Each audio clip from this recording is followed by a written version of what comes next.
Understanding the phrase, like a ghost, in English.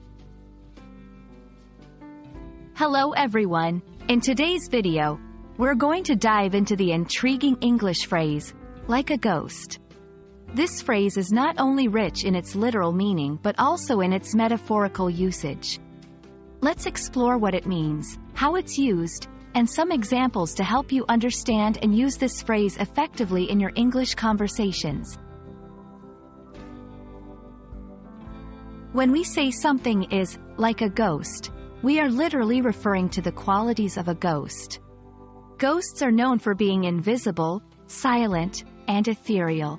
They can move quietly and mysteriously, often without being seen or noticed.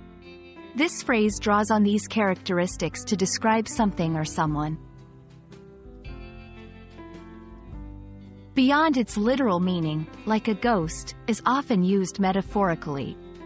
It can describe someone who is emotionally detached, elusive, or hard to understand.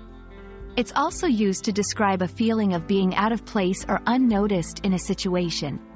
This metaphorical use gives the phrase a poetic and sometimes eerie quality. To better understand, like a ghost, let's look at some examples. 1. Emotionally detached. After the incident, he wandered around the house like a ghost, barely speaking to anyone.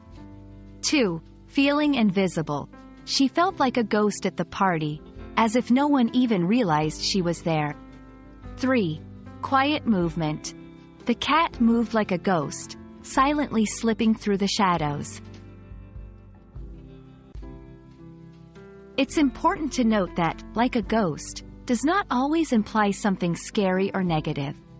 In many contexts, it's simply a way to describe subtlety or quietness. Be mindful of the context to understand the intended meaning. I hope this video has shed some light on the phrase, like a ghost, and how it's used in the English language. Remember, language is not just about words. It's about the pictures those words paint and the feelings they evoke. Keep practicing, and you'll be using English phrases like a pro. See you in the next video.